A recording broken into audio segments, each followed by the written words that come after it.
Hello dear students, welcome to Maths Education. ইতিমধ্যে thumbnail চাই তোমালোকে নিশ্চয়কৈ গম পাইছা আজিৰ ডিসকাশনৰ বিষয়বস্তু হৈছে সাইক্লিক কোয়াড্ৰিলেটাৰেল অৰ্থাৎ চক্ৰীয় চতুৰ্ভুজ। চক্ৰীয় চতুৰ্ভুজ বুলি ক'লে মূলতে আমি শিকিবলগীয়া কথাটো বা জানিবলগীয়া কথাটো হৈছে যে এটা এনে ধৰণৰ চতুৰ্ভুজ যাৰ আটাইকেইটা শীৰ্ষবিন্দু কোনোবা এটা বৃত্তৰ বিন্দু হয় অৰ্থাৎ এটা বৃত্তৰ ওপৰতে থকা যেটো সাৰ্কামফাৰেন্স হয় বৃত্তৰ যিডাল আৰ্ক হয় সেই আৰ্কডালৰ ওপৰতে যদিহে চাপটোৰ ওপৰতে গোটেইকেইটা শীৰ্ষবিন্দু থাকে তেতিয়াহলে আমি ক'ব পাৰো হেতু আমাৰ বাবে এটা চক্ৰীয় চতুৰ্ভুজ। ছবিৰ দ্বাৰা তোমালোকক মই সহজভাৱে দেখাই দিবলৈ চেষ্টা কৰো। একেবাৰে সিম্পল কথাটো হৈছে যে আমাক চক্ৰীয় চতুৰ্ভুজৰ বাবে প্ৰয়োজনীয় মূল কথাটো হৈছে এটা বৃত্ত। কোন প্ৰথম কামটো আমি এটা বৃত্ত অংকন কৰিলো। বৃত্তটো অংকন কৰাৰ পিছৰ কামটো হৈছে ইয়াৰ ওপৰত শীৰ্ষবিন্দু কেইটাৰ কথা কৈছো যেহেতু আমি এইকেইটা আমাৰ শীৰ্ষবিন্দু আমি ললো। এ বি সি ডি চতুৰ্ভুজটো আমি যিকোনো শেপত পাব পাৰো তাত কোনো ধৰণৰ আমাৰ প্ৰবলেম নাই। যিকোনো শেপত থকা এটা চতুৰ্ভুজৰ ক্ষেত্ৰত আমি লব পাৰো। আমাক প্ৰমাণ কৰিব ক্ষেত্ৰত আমি মানে কোনো ধৰণৰ একো নহয় যে এটো এটা আয়ত হ'ব লাগিব এটা বৰ্গ হ'ব লাগিব এটা ৰম এনেকুৱা কোনো ধৰণৰ কথা চতুৰ্ভুজ হলেই হ'ব। মুঠতে শীৰ্ষবিন্দু কেইটা ভাৰ্টেক্স কেইটা ভাৰ্টিসেস কেইটা সাৰ্কেলটোৰ ওপৰত থাকিব লাগিব। এটো হৈছে আমাৰ প্ৰপাৰ ৰুলটো। এতিয়া কথাটো হৈছে এই চক্ৰীয় চতুৰ্ভুজ বুজাৰ পিছত চেপ্টাৰটোৰ one of the important theorem মই যদি তোমালোকক ক'ব বিচাৰো তেতিয়াহলে তোমালোকৰ মেবি 10.10 বা 10.1 এনেকুৱাকে থিওৰেমটো আছে। মই থিওৰেমটো গাই দিছো তোমালোকৰ বাবে যে চক্ৰীয় চতুৰ্ভুজৰ বিপৰীত কোণবোৰৰ যোগফল 180 ডিগ্ৰী। এটা খুব ইম্পৰ্টেন্ট থিওৰেম। তোমালোকৰ পৰীক্ষাটো বহুত আহি থাকে। এই থিওৰেমটো তোমালোকে কেনেদৰে কৰিবা মই জাস্ট দেখাই দিম। ঠিক আছে? প্ৰথম কথাটো হৈছে আমি কি প্ৰমাণ কৰিব লাগে আৰু কি দিয়া আছে। আমাক কোৱা হৈছে সিম্পলি যে এ বি সি ডি এটা চক্ৰীয় চতুৰ্ভুজ।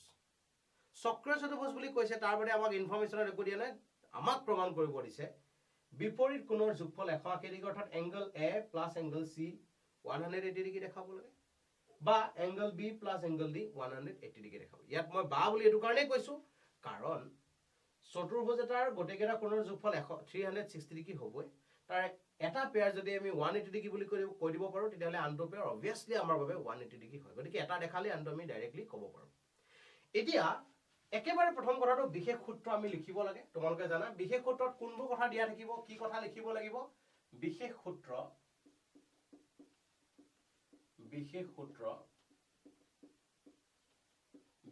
আমি লিখিব পাৰো ধৰা হল C of OR বৃত্তৰ ABCD এটা চক্ৰীয় চতুৰ্ভুজ। সিম্পল। ধৰা হল C of OR বৃত্তৰ ABCD এটা চক্ৰীয় চতুৰ্ভুজ। প্ৰমাণ কৰিব লাগে যে বিশেষ সূত্ৰ এটো লিখাৰ লগে লগে তলত আহিব প্ৰমাণ কৰিব লাগে যে কি প্ৰমাণ কৰিম আমি আমাৰ টাৰ্গেট কি প্ৰমাণ কৰিব লাগে যে আমাৰ হৈছে এক number target angle BAC plus angle BCD বিপৰীত কোণৰ যোগফল 180 ডিগ্ৰী। ভালদৰে মনোযোগ দিয়া। এই কোণটোৰ লগত এই কোণটো আৰু এই কোণটোৰ যোগফল 180 ডিগ্ৰী প্ৰমাণ কৰিব লাগে নাইবা আৰু এটা আমি লিখিব পাৰো angle ABC plus angle ADC is equal to 180 degree. দুটা আমাৰ বাবে অপচন আছে। এই দুটা আমি দেখাব লাগে। এতিয়া তাৰ কাৰণে আমি জানো যে এইটো A কোণটোৱে হওক C কোণটোৱে হওক B এ হওক D এ হওক এই কোণকেইটা বৃত্তটোৰ ওপৰত থকা বৃত্তটোৰ আৰ্ডালৰ ওপৰত থকা বিন্দু কোণ। গতিকে এই কোণকেইটাৰ ক্ষেত্ৰত আমি জানো যে এনেধৰণে বৃত্তৰ চাপটোৰ ওপৰত থকা কোণৰ লগত বৃত্তৰ কেন্দ্ৰত থকা কোণৰ সম্পৰ্ক এটা আছে। সেই সম্পৰ্কটোৰ বাবে সুবিধাৰ বাবে আমি এনেদৰে কি কৰি ললো অংকন কৰি ললো যাতে কেন্দ্ৰত কোণ গঠন হয়। অৰ্থাৎ আমি কি কৰিলো মূলতে B আৰু O সংযোগ কৰিছো D আৰু O সংযোগ কৰিছো। তাত লিখিব লাগিব এই কথাখিনিক এনেদৰে লিখিম অংকন B, O D, O সংযোগ কৰা হল। আমাৰ টাৰ্গেট আমি কৰি লৈছো সংযোগ কৰাটো আমাৰ টাৰ্গেট কিয় সংযোগ কৰিছো মই ইতিমধ্যে কৈছো যে বৃত্ত এটা ক্ষেত্ৰত বৃত্ত এটা চাপে কেন্দ্ৰত গঠন কৰা কোণটো তাৰ বৃত্তৰ বহিঃবিন্দু বৃত্তত গঠন কৰা কোণৰ দুগুণ টুৱাইস হয়। গতিকে আমি কি কৰিছো এই চাপটোৱে কেন্দ্ৰত কিমান গঠন কৰিব আমি বনাইছো আৰু তাৰ বৃত্তৰ ওপৰত গঠন কৰা কোণটোৰ লগত ৰিলেশ্যন বনোৱাটো হৈছে আমাৰ টাৰ্গেট তাৰ কাৰণে এনেদৰে আমি সংযোগ কৰিলো এতিয়া কামটো হৈছে আমাৰ প্ৰমাণ আমি কি টাৰ্গেট আমাৰ এই টাৰ্গেটটো যে আমি লিখিছিলো যে সেই টাৰ্গেটটো আমি কেনেদৰে প্ৰমাণ কৰিম কি টেকনিক ইউজ কৰিম আমি তাৰ বাবে এতিয়া আমাৰ আহিলে সেই কামটো তো একেবাৰে প্ৰথম কথাটো আমি লিখিব পাৰো আমি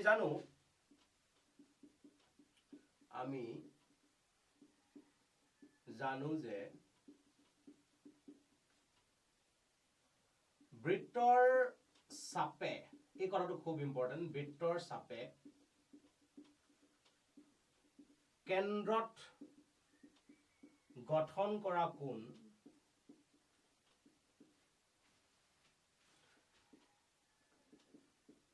বৃত্তটোৰ বিপৰীত অংশত বিপৰীত চাপ বুলি ক'ব পাৰি বিভিন্ন ধৰণে লিখিব পাৰি কথাটো বিপৰীত অংশত গঠন কৰা কোণৰ দুগুণ এই কথাটো খুব মনোযোগ দিব লাগিব যে আমাৰ বাবে কোনোবা এটা বৃত্তৰ ক্ষেত্ৰত ইয়াৰ চাপটোৱে কেন্দ্ৰত যিমান কোণ গঠন কৰিব তাৰ বিপৰীত অংশত গঠন কৰা কোণটোৰ দুগুণ হ'ব গতিকে আমাৰ বাবে আমি যদি প্ৰথম কথাটোত চাওঁ যে এংগল এ কথা যদি আমি ভাবিব বিচাৰো তেতিয়াহ'লে এই ফালৰ পৰা এ কোণটোত বি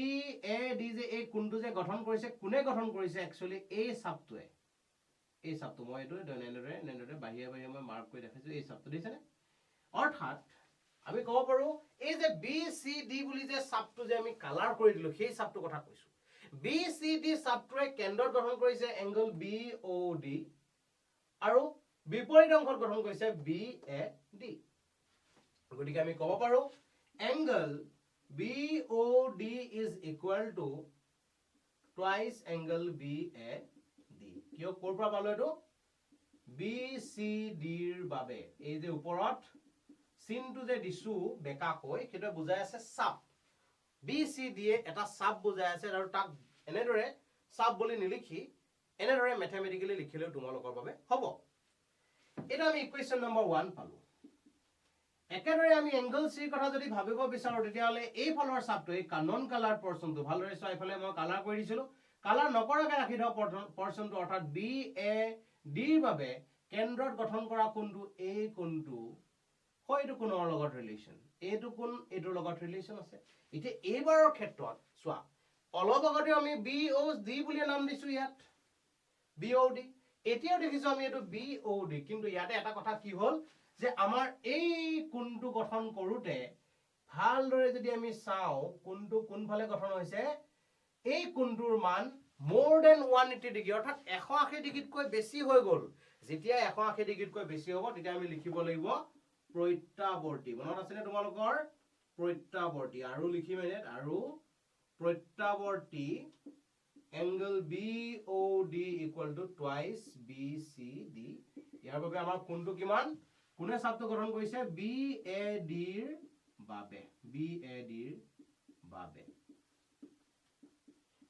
বাবে আমি এনেদৰে লিখি ললো এতিয়া ইকুৱেশ্যন 1 আৰু ইকুৱেশ্যন 2 দুটা পালো দুইটা যদি মই যোগ কৰি দিও এতিয়া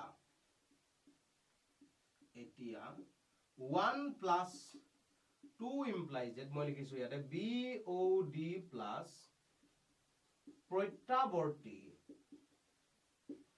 angle BOD equal to কিমান হ'ব twice BAD plus twice BCD left side লগত left side যোগ right side লগত right side যোগ কৰি দিলো ফাইনালি মই পালো যে কোনোবা এটা কোণ আৰু তাৰ প্ৰত্যাৱৰ্তী কোণৰ যোগফল সদায় 360 ডিগ্ৰী হয় গতিকে এইটো কোণৰ যোগফল ডাইৰেক্ট লিখিলো 360 ডিগ্ৰী কিফালে মই দুইটো যদি কমন লৈ লও তেতিয়াহলে বাছি ৰব BAD plus BCD is equal to আটো হৈ আছে আমাৰ বাবে তো ফাইনালি এই দুইটো ইফালে গুছি আহিলে হৰণ হৈ আহিব গতিকে ক'ব পাৰো BAD plus BCD is equal to 360 2 ৰে ডিভাইড কৰিলে আমি পাম 180 ডিগ্ৰী গতিকে এটো পালো এতিয়া ইয়াৰ পিছৰ কামটো তোমালোকে কি কৰিবা ইয়াৰ পিছৰ কামটো তোমালোকৰ হ'ব যে আমি জানো চতুৰ্ভুজ এটাৰ আটাইকেইটা কোণৰ যোগফল 360 ডিগ্ৰী ইয়াত লিখিবা 360 ডিগ্ৰী এই বাক্যটো লিখিবা চতুৰ্ভুজ এটাৰ আটাইকেইটা কোণৰ যোগফল 360 ডিগ্ৰী এটাকে BAD plus ABC plus BCD plus ADC is equal to 360 degree তাৰপিছত পেয়াৰ কৰি দিয়া গ্ৰুপিং কৰি দিয়া কিয় গ্ৰুপিং কৰিব দিছো কাৰণ ইহত দুটাৰ মান 180 বুলি জানো ইহত দুটাক যদি একলগ কৰিম পিছৰ লাইনত এই দুটাৰ এগেইনষ্টত আমি ডাইৰেক্ট 180 ডিগ্ৰী পাৰো বাকি দুটো ৰৈ যাব 360 পৰা 180 সাবট্ৰেক্ট কৰিলে তোমালোকৰ আকৌ 180 এটা পাবা গতিকে এইটো হৈছে তোমালোকৰ এটা থিওৰেম যিটো থিওৰেম তোমালোকৰ পৰীক্ষাত খুব বেছিকৈ আহি থাকে আৰু মই ভাবিছো মই আশা কৰিছো তোমালোকে এইখিনি এনেদৰে বুজি পোৱাৰ পিছত এই কোৱেশ্চনটো নোৱাৰা কোনো অৰ্থ নাই তোমালোকে সকলোৱে পাৰিবা আৰু এইখিনিতে তোমালোকৰ বাবে এটা ডিক্লেয়াৰ কৰি দিছো যে ক্লাস 10ত তোমালোকৰ ক্ষেত্ৰত অতি সুন্দৰকৈ লাইভ সেশন সহ আমাৰ এপত ক্লাছৰ ব্যৱস্থা কৰা আছে মানে অনলাইন টিউশন টাইপ এটা মিনিমাম ফিজৰ বিপৰীতে তোমালোকে খুব সুন্দৰকৈ গোটেইখন মেথছ শেষ কৰিব পাৰিবা আৰু পৰীক্ষাৰ আগমুহূৰ্তলৈকে অতি সুন্দৰকৈ তোমালোকে ব্যৱস্থাপনাৰে পৰীক্ষা দিয়াৰ পৰা আৰম্ভ কৰি গোটেইবোৰ কৰাৰ আমি ব্যৱস্থা কৰিছো গতিকে তোমালোকৰ যিসকল আগ্ৰহী তোমালোকে তলত ওলাই থকা নম্বৰটোত মেছেজ কৰিবা আমি কথা পাতিম আৰু তেনে ধৰণে পিছৰ পৰ্যায়ত আমি আগুৱাই যাম আজিলৈ মানে ধন্যবাদ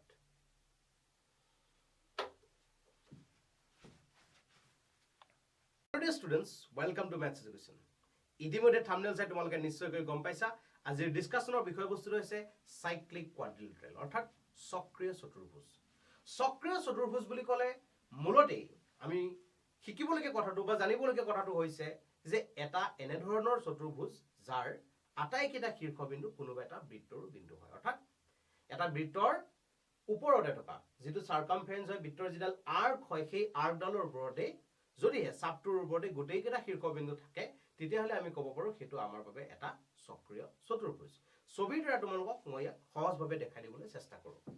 একেবাৰে সিম্পল কথাটো হৈছে যে আমাক চক্ৰীয় চতুৰ্ভুজৰ বাবে প্ৰয়োজনীয় মূল কথাটো হৈছে এটা বৃত্ত পোন প্ৰথম কামটো আমি এটা বৃত্ত অঙ্কন কৰিলো বৃত্তটো অঙ্কন কৰাৰ পিছৰ কামটো হৈছে ইয়াৰ ওপৰত শীৰ্ষবিন্দু কেইটাৰ কথা কৈছো যেহেতু আমি এইকেইটা আমাৰ শীৰ্ষবিন্দু আমি ললো এ বি সি ডি চতুৰ্ভুজটো আমি যিকোনো শেপত পাব পাৰো তাত কোনো ধৰণৰ আমাৰ প্ৰবলেম নাই যিকোনো শেপত থকা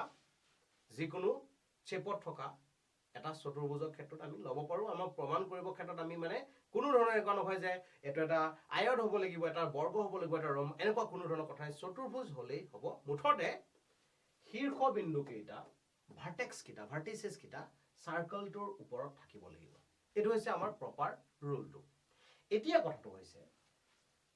এই চক্ৰীয় চতুৰ্ভুজ বুজাৰ পিছত চেপ্টাৰটোৰ one of the important theorem মই যদি তোমালোকক ক'ব বিচাৰো তেতিয়াহলে তোমালোকৰ মেবি 10.10 বা 10.1 এনেকুৱাকে থিওৰেমটো আছে মই থিওৰেমটো গাই দিছো তোমালোকৰ বাবে যে চক্ৰীয় চতুৰ্ভুজৰ বিপৰীত কোণবোৰৰ যোগফল 180 ডিগ্ৰী এটা খুব ইম্পৰ্টেন্ট থিওৰেম তোমালোকৰ পৰীক্ষাটো বহুত আহি থাকে এই থিওৰেমটো তোমালোকে কেনেদৰে কৰিবা মই জাস্ট দেখাই দিম ঠিক আছে প্ৰথম কথাটো হৈছে আমি কি প্ৰমাণ কৰিব লাগে আৰু কি দিয়া আছে আমাক কোৱা হৈছে সিম্পলি যে এ বি সি ডি এটা চক্ৰীয় চতুৰ্ভুজ বুলি কৈছে তাৰ বাৰে আমাক ইনফৰমেশন একো দিয়া নাই আমাক প্ৰমাণ কৰিব দিছে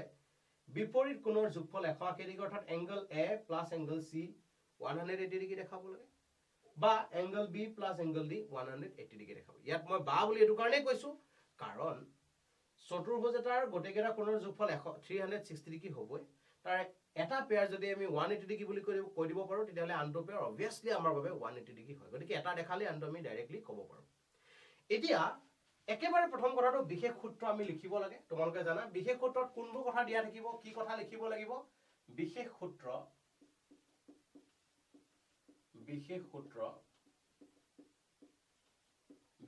আমি লিখিব পাৰো ধৰা হল C of OR বৃত্তৰ ABCD এটা চক্ৰীয় চতুৰ্ভুজ সিম্পল ধৰা হল C of OR বৃত্তৰ ABCD এটা চক্ৰীয় চতুৰ্ভুজ প্ৰমাণ কৰিব লাগে যে বিশেষ সূত্ৰটো লিখাৰ লগে লগে তলত আহিব প্ৰমাণ কৰিব লাগে যে কি প্ৰমাণ কৰিম আমি আমাৰ টাৰ্গেট কি প্ৰমাণ কৰিব লাগে যে আমাৰ হৈছে এক number target angle BAC plus angle BCD বিপৰীত কোণৰ যোগফল 180 ডিগ্ৰী ভালদৰে মনোযোগ দিয়া এই কোণটোৰ লগত এই কোণটো আৰু এই কোণটোৰ যোগফল 180 ডিগ্ৰী প্ৰমাণ কৰিব লাগে নাইবা আৰু এটা আমি লিখিব পাৰো angle ABC plus angle ADC is equal to 180 degree দুটা আমাৰ বাবে অপচন আছে এই দুটা আমি দেখাব লাগে এতিয়া তাৰ কাৰণে আমি জানো যে এইটো A কোণটোৱে হওক C কোণটোৱে হওক B এ হওক D এ হওক এই কোণকেইটা বৃত্তটোৰ ওপৰত থকা বৃত্তটোৰ আৰডালৰ ওপৰত থকা বিন্দু কোণ গতিকে এই কোণকেইটাৰ ক্ষেত্ৰত আমি জানো যে এনেধৰণে বৃত্তৰ চাপটোৰ ওপৰত থকা কোণৰ লগত বৃত্তৰ কেন্দ্ৰত থকা কোণৰ সম্পৰ্ক এটা আছে সেই সম্পৰ্কটোৰ বাবে সুবিধাৰ বাবে আমি এনেদৰে কি কৰি ললো অংকন কৰি ললো যাতে কেন্দ্ৰত কোণ গঠন হয় অৰ্থাৎ আমি কি কৰিলো মূলতে B আৰু O সংযোগ কৰিছো D আৰু O সংযোগ কৰিছো তাত লিখিব লাগিব এই কথাখিনিক এনেদৰে লিখিম অংকন B, O D, O সংযোগ কৰা হল আমাৰ টাৰ্গেট আমি কৰি লৈছো সংযোগ কৰাটো আমাৰ টাৰ্গেট কিয় সংযোগ কৰিছো মই ইতিমধ্যে কৈছো যে বৃত্ত এটা ক্ষেত্ৰত বৃত্তৰ এটা চাপে কেন্দ্ৰত গঠন কৰা কোণটো তাৰ বৃত্তৰ বহিঃবিন বৃত্তত গঠন কৰা কোণৰ দুগুণ টুৱাইস হয় গতিকে আমি কি কৰিছো এই চাপটোৱে কেন্দ্ৰত কিমান গঠন কৰিব আমি বনাইছো আৰু তাৰ বৃত্তৰ ওপৰত গঠন কৰা কোণটোৰ লগত ৰিলেচন বনোৱাটো হৈছে আমাৰ টাৰ্গেট তাৰ কাৰণে এনেধৰণে আমি সংযোগ কৰি ললো এতিয়া কামটো হৈছে আমাৰ প্ৰমাণ আমি কি টাৰ্গেট আমাৰ এই টাৰ্গেটটো যে আমি লিখিছিলো যে সেই টাৰ্গেটটো আমি কেনেদৰে প্ৰমাণ কৰিম কি টেকনিক ইউজ কৰিম আমি তাৰ বাবে এতিয়া আমাৰ আহিলে সেই কামটো তো একেবাৰে প্ৰথম কথাটো আমি লিখিব পাৰো আমি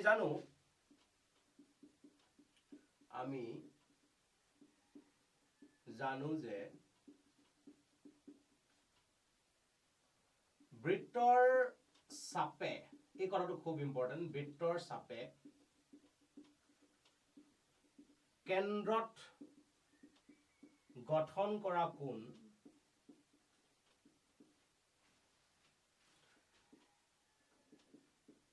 বৃত্তটোৰ বিপৰীত অংশত বিপৰীত চাপ বুলি ক'ব পাৰি বিভিন্ন ধৰণে লিখিব পাৰি কথাটো বিপৰীত অংশত গঠন কৰা কোণৰ দুগুণ এই কথাটো খুব মনোযোগ দিব লাগিব যে আমাৰ বাবে কোনোবা এটা বৃত্তৰ ক্ষেত্ৰত ইয়াৰ চাপটোৱে কেন্দ্ৰত যিমান কোণ গঠন কৰিব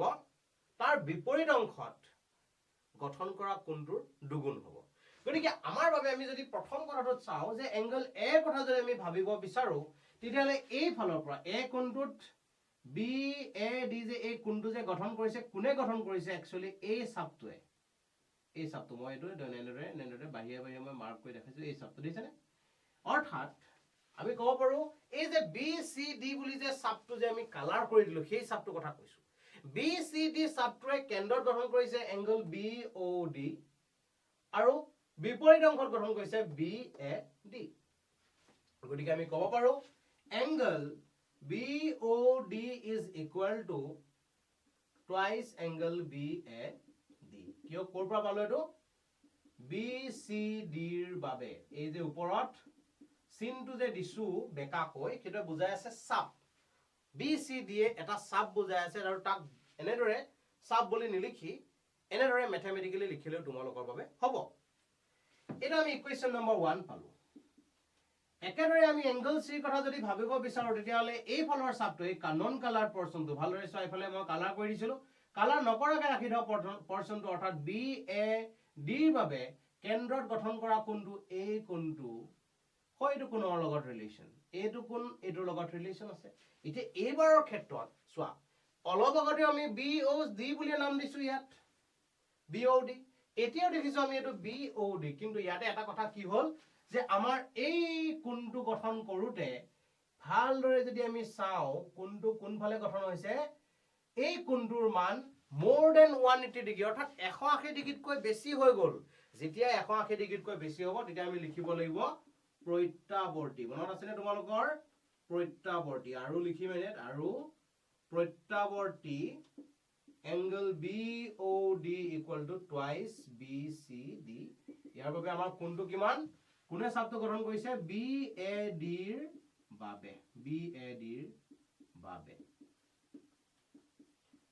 বাবে আমি এনেদৰে লিখিলো এতিয়া ইকুৱেশ্যন 1 আৰু ইকুৱেশ্যন 2 দুটা পালো দুইটা যদি মই যোগ কৰি দিও এতিয়া 1 plus